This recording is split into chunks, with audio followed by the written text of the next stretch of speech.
Welcome to Rajendra Tandon videos. We start today a fresh set of videos on Brahmar Geet, a collection of verses written by Surdas, who was a 16th century blind Hindu devotional poet and singer known for his lyrics in praise of Krishna. They are written in Braj Bhasha, one of the two literary dialects of Hindi. He is said to have been blind from birth. He was part of a bhakti movement spreading across the Indian subcontinent. This movement represented spiritual empowerment of the masses and as against the worship of Nirguna, that is God without physical attributes. Bhakti stressed that salvation was available for Sagun Bhakti, that is devotion to God with attributes. Surdas's poetry was written in a dialect of Hindi called Braj Bhasha,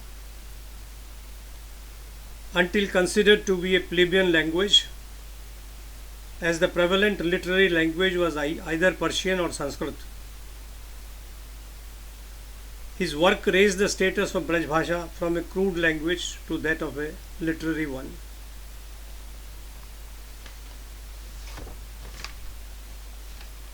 In Brahmar Geet, Surdas has included verses describing Uddhava visiting Braj to convey Krishna's message to gopis who had been left pining for him when he suddenly left for Mathura.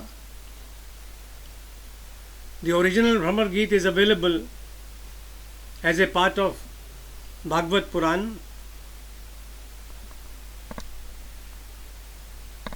Surdas's creation takes its inspiration from that composition.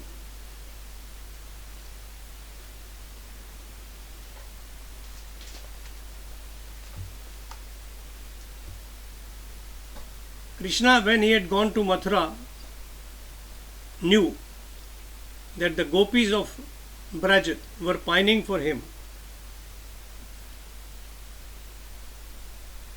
So, to calm their nerves, he sent a friend and a class fellow of his by name Uddhava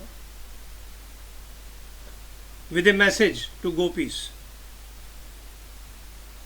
Looking at Uddhava, the gopis were surprised to notice a resemblance with Krishna in form and dress.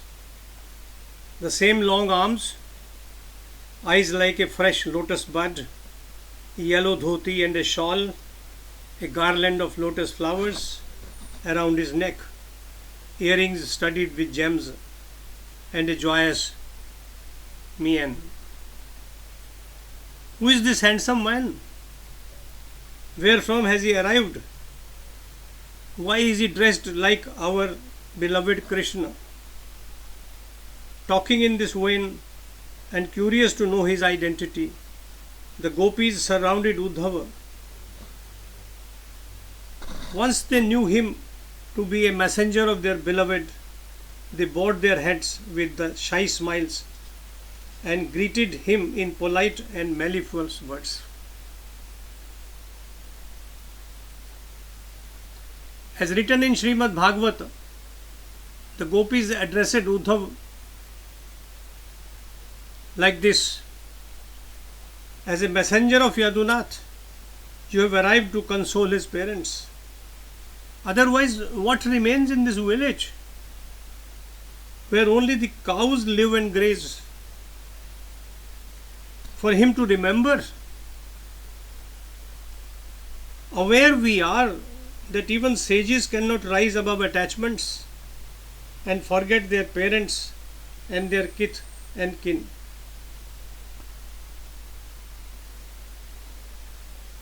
This is how the address begins in Srimad Bhagavat. In Surdas Bhramar Geet, the address begins almost likewise, which we shall take up in the next video. Meanwhile, I shall make you acquainted with highlights of Bhramar Geet composition.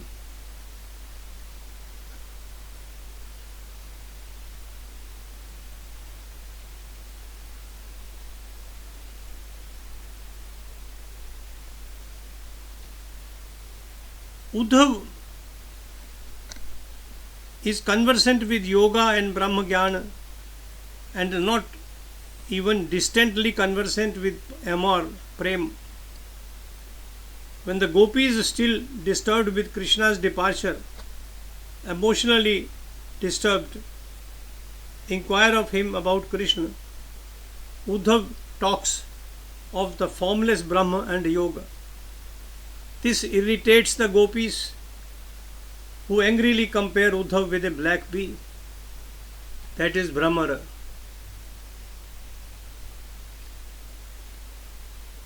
To recall, Uddhav had been a childhood friend of Krishna from the latter school days in the Guru Sandipana ashram.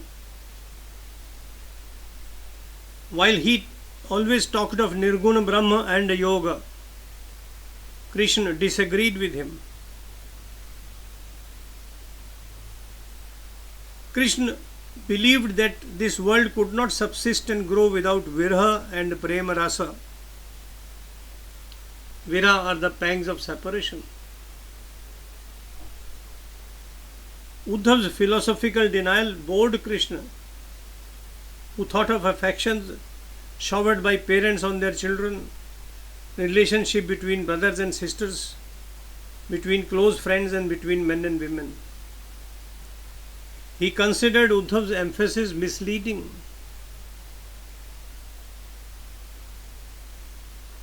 How could one ignore love showered by Nanda and Yashoda on Krishna as a child, and later by the gopis, particularly Radha? Krishna's Rasa Leela with the gopis under moonlight on the banks of Yamuna was a source of eternal joy to all involved. The Rasa Leela continues even today, thousands of years after Krishna was there on the earth.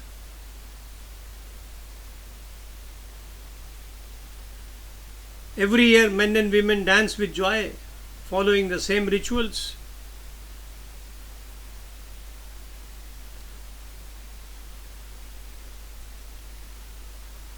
Krishna's Rasa Leela with the gopis under moonlight on the banks of Yamuna was a source of eternal joy to all involved. However, Uddhav had his own firm view in the matter.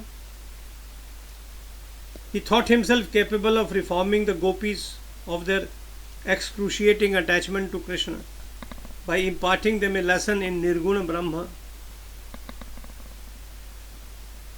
faceless God, God without human attributes.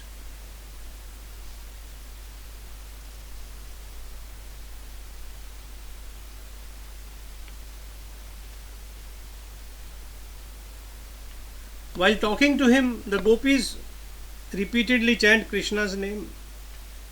Meanwhile, a black bee drones into this assembly. The gopis taunt Uddhav through the medium of the bee. Hence the name Bhramar Geet. Bhramar Geet, according to critics, is a fabulous combination of virha, grief of separation, Gyan and Bhakti. It is a composition in the face of which Gyan takes a back seat.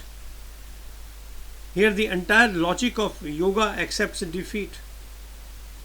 All that remains is absolute devotion, Bhakti and Bhakti alone.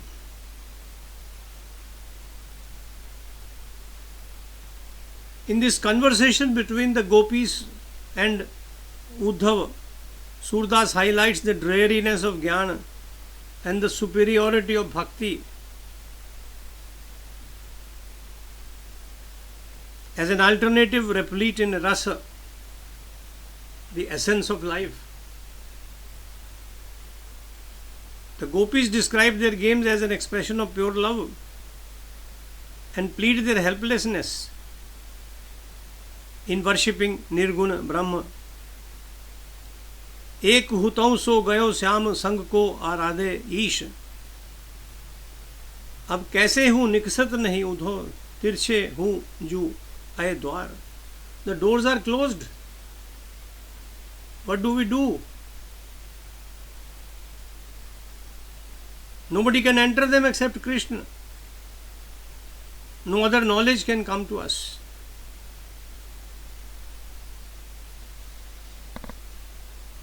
To sum up, Surdas combined bhakti and shringar to describe union and separation with an intensity seldom achieved elsewhere.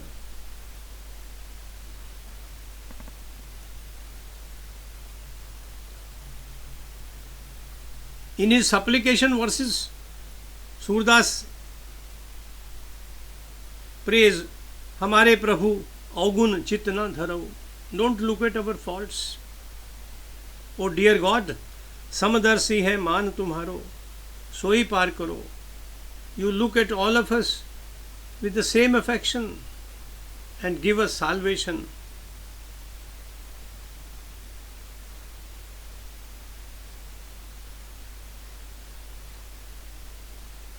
Surdas's verses not only reach a pinnacle of emotional content but are also rated high for a poet's craft. His language is simple, expression spontaneous, and words full of learning. He is rich in imaginative similes and metaphors. The well-known critic and author Hazari Prasad Dwivedi wrote, Surdas जब अपने प्रिय विषय का वर्णन शुरू करते हैं तो मानो अलंकार शास्त्र हाथ जोड़कर उनके पीछे पीछे दौड़ता है. The similes and metaphor chase him to be used. उपमाओं की बाढ़ आ जाती है, रूपकों की वर्षा होने लगती है.